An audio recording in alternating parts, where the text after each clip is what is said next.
کرتے ہی ذی الحجہ یعنی بقرعید کا مہینہ آ جائے گا اور لوگ قربانی کی طرف متوجہ ہو جائیں گے۔ ہم عبادات تو ضرور کرتے ہیں، لیکن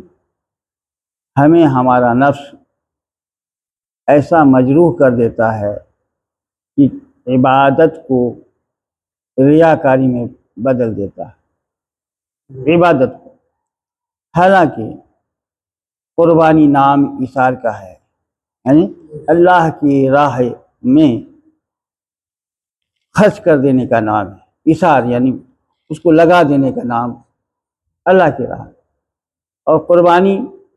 وقت کی بھی قربانی ہو سکتی ہے، دن کی بھی قربانی ہو سکتی ہیں، ہے نا۔ یہ قربانی صرف یہی ہے نا کہ جانور کو اللہ کے راہ میں، راہ خدا میں ذبح کرنے کا نام ہی نہیں قربانی ہے۔ قربانی یہ ہے کہ آپ اپنے وقت کو اللہ کے راہ میں لگا دیں، ہے نا، وہ بھی ایک قربانی ہے، بلکہ وہ بہت بڑی قربانی ہے کہ آپ نے مجاہدہ کر لیا، ہے نا، اللہ کے راہ میں آپ نے مجاہدہ کیا۔ لوگ، میں نے یہ اس لیے کہا کہ ریا میں بھی شامل ہو جاتے ہیں کہ لوگ، ہم نے دیکھا ہے شہروں میں دیکھا ہے، گلیوں میں لوگ، کوٹھیوں میں دیکھا ہے کہ بڑے روسا حضرات، بڑے پیسے والے لوگ، ہے نا، حالانکہ وہ 2-4 کروڑ روپیہ بھی خرچ کر دیں تو کوئی ان کا بال واقع نہیں ہوگا، کروڑوں میں خرچ کر دیں تو کوئی ٹینشن نہیں ہے ان کے پاس۔ لیکن ایک معمولی سا کسان کا بکرا ہوتا ہے اور اس کی قیمت بازار میں وہ اپنے حساب سے لگا کے لے جاتے ہیں، حالانکہ ان کے لیے پیسے کو معنی نہیں رکھتے۔ اگر وہ 1 کروڑ کا بھی لیں تو ایک غریب آدمی کے لیے 100 روپیہ کے مقابلے میں بھی ہو جاتا ہے، مگر ایک غریب آدمی کے لیے 100 روپیہ بہت مشکل ہو جاتا ہے، اور ان کے لیے 1 کروڑ روپیہ کچھ نہیں ہے۔ تو وہ اپنی حساب سے وہ اس کی قیمت، اس بکری کی قیمت زمین سے آسمان تک پہنچا دیتے ہیں نا،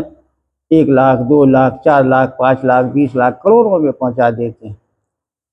حالانکہ اس بکرے کی اگر قربانی ہو بھی گئی، سب سے پہلے تو اس میں ریا شامل ہو گئی کہ آپ نے ضرورت سے زیادہ پیسہ خرچ کر دیا، اتنے میں آپ کتنے غریبوں، یتیموں، بیواؤں کی مدد کر سکتے تھے، ہے نا بھائی۔ 10,000 روپے کے بکرے بھی لیے جا سکتے تھے، باقی پیسے جو 90,000 روپیہ ہیں وہ آپ کسی غریب یتیم کو دے دیتے، کسی یتیم خانے کو دیتے، کسی مدرسے میں پڑھنے والے بچوں کو دے دیتے، تو بڑی قربانی ہی نہیں بلکہ آپ کا جو ہے جلوہ کچھ اور ہی ہو جاتا کہ آپ صدقہ جاریہ کر دیتے، آپ کے انہی پیسوں سے ایک عالم ہو جاتا، حافظ ہو جاتا، ہے نا، تو وہ یہ ہو جاتا۔ اور اگر ہر سال اگر آپ نے اسی طرح کیا تو آپ معلوم ہے اپنی زندگی میں کتنے عالموں کو اپنی پیسوں سے پڑھا دیا آپ نے، مدرسے میں اگر آپ کیش دیے ہوتے۔ اور یاد رکھیے کہ چاہے 10,000 روپے کا بکرا لیں یا 1 کروڑ روپے کا بکرا، اگر اس میں ریا شامل نہیں ہے تو اگر ثواب ملنا ہی ہوگا تو 1 بکرے کا ہی تو ملے گا، ایک ہی بکرے کا تو ثواب ملے گا۔ اور اسی جگہ اگر آپ بھینس یا پڑھے لیتے ہیں تو اس میں 7 حصے ہیں، تو 7 قربانیوں کا ثواب آپ کے نام اعمال میں درج ہو گئے۔ پورا بھینس اگر آپ اپنی جانب سے دے رہے ہیں تو 7 حصے قربانی کے، ہے نا، 7 قربانیاں آپ کی جانب سے ہو گیا، 7 تو ہو گئے آپ کے نام اعمال میں۔ اور دوسرا فائدہ یہ ہوا کہ آپ نے 1 کنٹل، 2 کنٹل، 2.5 کنٹل گوشت ہو گئے آپ کے، اب آپ 2 کلو ہی خرچ کر پائیں گے، باقی آپ اپنے 10 بھائیوں کے گھر میں، 20 بھائیوں کے گھر میں اس کو پہنچا سکتے ہیں، ہے نا، بلکہ وہ ممکن ہے کہ 50 گھر تک، 100 گھر تک آپ اس کو تقسیم کروا سکتے ہیں، 100 بھائیوں کے ہنیے میں پہنچ گیا۔ اور بکرے کر کے کیا کرتے ہیں آپ، 100 گرام، 50 گرام کے اتنے میں پہنچاتے ہیں، جو بالکل صحیح نہیں ہے، بالکل صحیح نہیں۔ کیا بات، آپ خود بھی سوچ سکتے ہیں کہ آپ کی اس 100 گرام سے کیا ہونے والا ہے، کہ کیوں ایسا کام کریں۔ اور ریا تو اگر ریا میں مان لیجیے یہ ہے کہ اگر ثواب ملتا ہے تو اتنی ملے گا، بکرے میں ایک بکرا کا، بھینسے میں پورا بھینسے کا، بکرے سے افضل بھینس میں ہے، اس سے بھی افضل اونٹ کی قربانی میں ہے نا بھائی، پہلے افضل اونٹ کی قربانی، پھر بھینسے کی قربانی، پھر بکرے کی قربانی ہے نا۔ اب آپ تیسرے نمبر پہ وہ بھی اتنا پیسہ لگا دیا کہ دوسرے کے لیے بھاری کر دیا آپ نے، ہاں، اور پورے محلے، پورے نگر، پورے میڈیا میں دکھوا رہے کہ اوہ فلاں صاحب نے تو 50 لاکھ روپے کے بکرا لیے۔ تو یہ تو یاد رکھیے کہ کل قیامت میں جب روبرو ہوں گے رب تعالیٰ کے،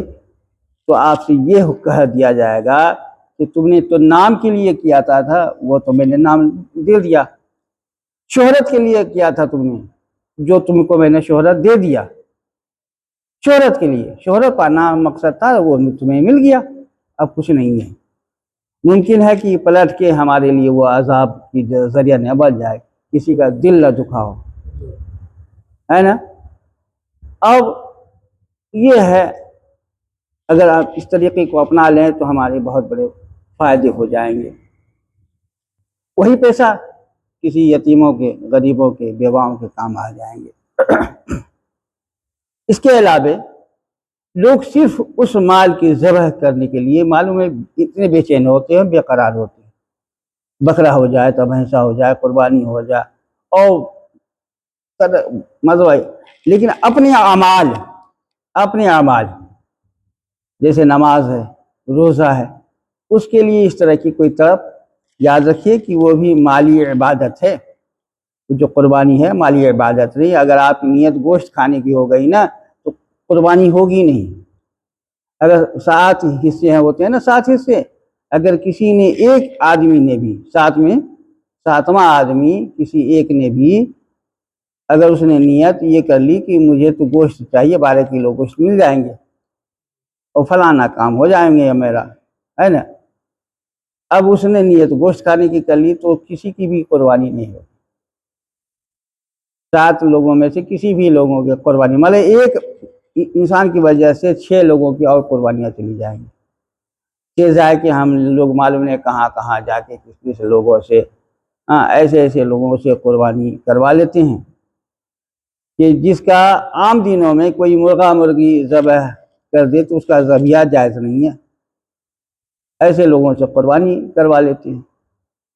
ہے نا، اور معلوم ہوا کہ وہ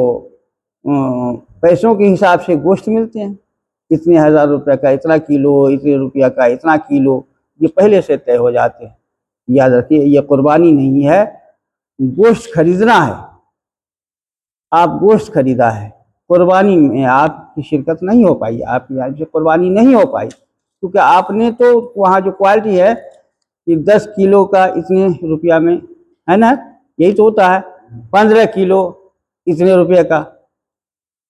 20 کلو، تو آپ نے تو گوشت خریدا، قربانی کب دیا، اور آپ نے تصور کر لیا کہ قربانی ہے، ایسا نہیں ہے، قربانی میں شرائط پائے جاتے ہیں، خیر اس کی بات تفصیل میں نہیں جانا چاہتا، بڑے تفصیل میں، مقصد صرف یہ ہے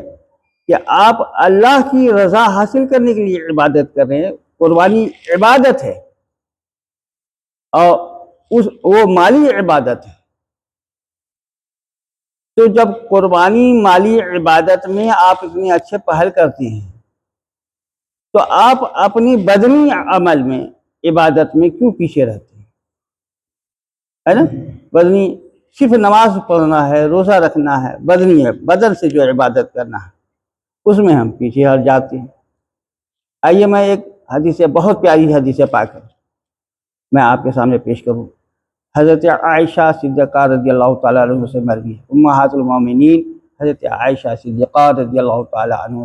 عنہا سے مروی ہے۔ آپ فرماتے ہیں کہ حضور صلی اللہ تعالیٰ وسلم، میرے نبی پاک، نبی رحمت صلی اللہ تعالیٰ علیہ وسلم کے پاس ایک ایسا نوجوان جو حدیث نبی صلی اللہ تعالیٰ علیہ وسلم سنا کرتے تھے، ہے نا، خوب یاد کرتے تھے، خوب حدیث پاک سنا کرتے تھے، محفل میں شرکت کرتے تھے، حدیث پاک یاد کیا کرتے تھے، سنتے تھے خود لگن سے، جب یہ ذی الحجہ کا چاند نظر آیا، یعنی بقرعید کا چاند جب نظر آیا تو وہ نوجوان روزہ رکھنا شروع کیا،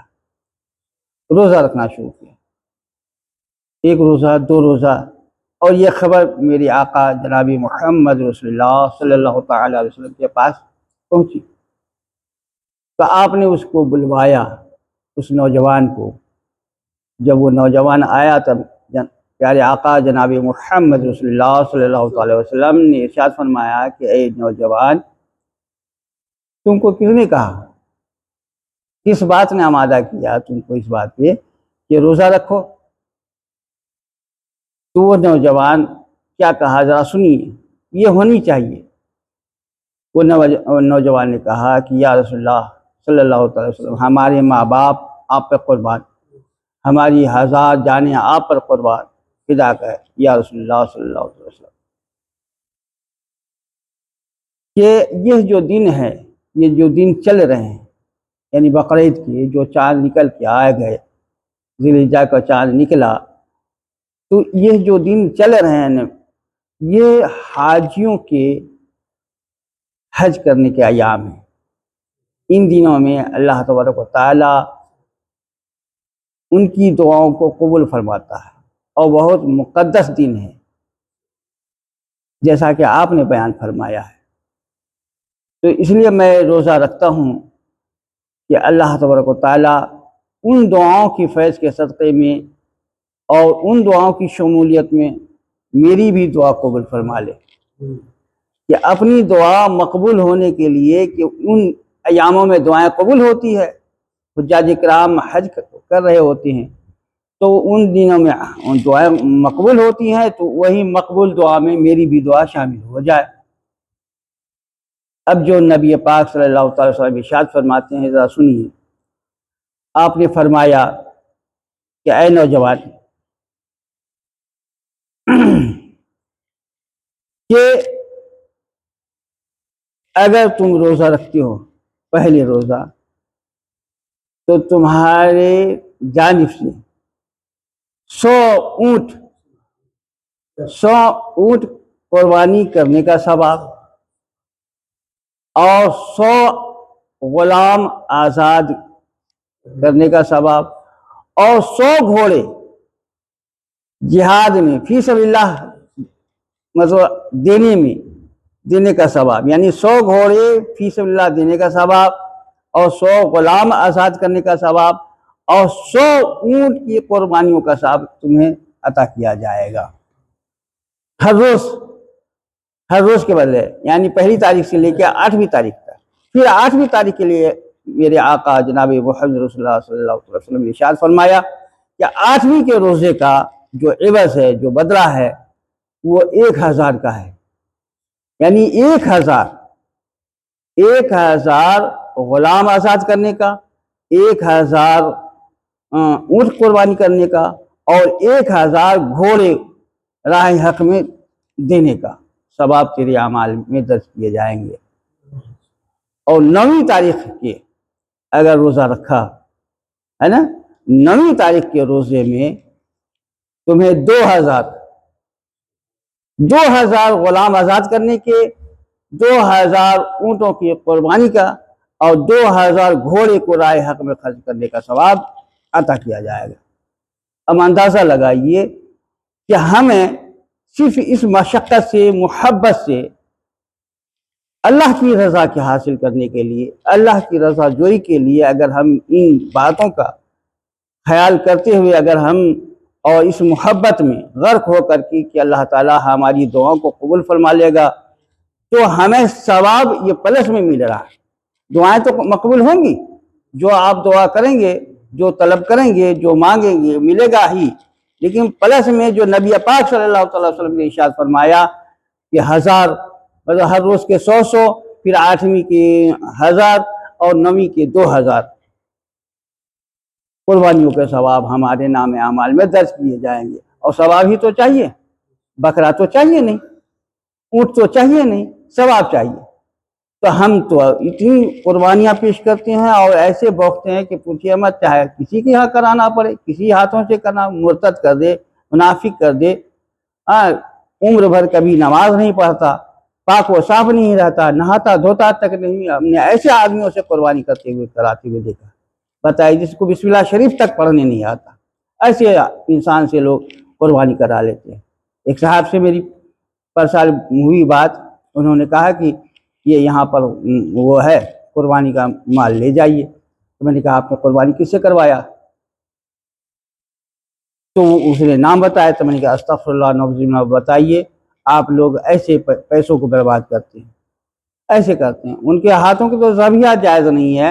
قربانی کب ہوگا؟ اس بات کا اہتمام کیجیے، اس بات کا احترام کیجیے، دیکھیے کہ ہم کیسے، ہونا تو یہ چاہیے کہ آپ بذات خود اپنے ہاتھوں سے قربانی کیجیے، اگر کسی وجہ سے نہیں کر پاتے ہیں تو کم سے کم شرعی اعتبار سے جو آپ کو اچھی بہتر سمجھ میں آئے ان سے کروائیے، خیر بہرحال یہ آپ کا مسئلہ ہے، لیکن شریعت کے احترام کرنا بھی ایک مسئلہ ہے، ایسے نہیں لٹاتے چلے گئے، بلا وجہ چلا جاتا ہے، غارت ہو جاتی ہے، مال بیکار ہو جاتے ہیں، نیت ہماری خراب ہو جاتی ہے، اور اوپر سے ریاکاری میں ہو جاتی ہے۔ اگر محبت ہے تو اس طرح کی محبت ہمیں اور آپ کو قائم کرنا چاہیے، ہے نا، جس میں مطلب ثواب ہی ثواب ہے نا، ثواب ہی تو چاہیے نا بھائی، بکرے بھینس گھوڑے تو چاہیے نہیں، ثواب چاہیے، اور اللہ تعالیٰ تو ایسے ہی ثواب دینے پر قادر ہے۔ میرے نبی پاک صلی اللہ علیہ وسلم نے ارشاد فرمایا، جو اس کہ میں نے ابھی بتایا کہ اس نوجوان کے بارے میں، اللہ تبارک و تعالیٰ ہمیں اور آپ کو اصول اسلام پر چلنے کی توفیق عطا فرمائے، شرکس و شیاطین کے وسوسات سے محفوظ و معمون فرمائے، وآخر الدعوانا ان الحمد للہ رب العالمین۔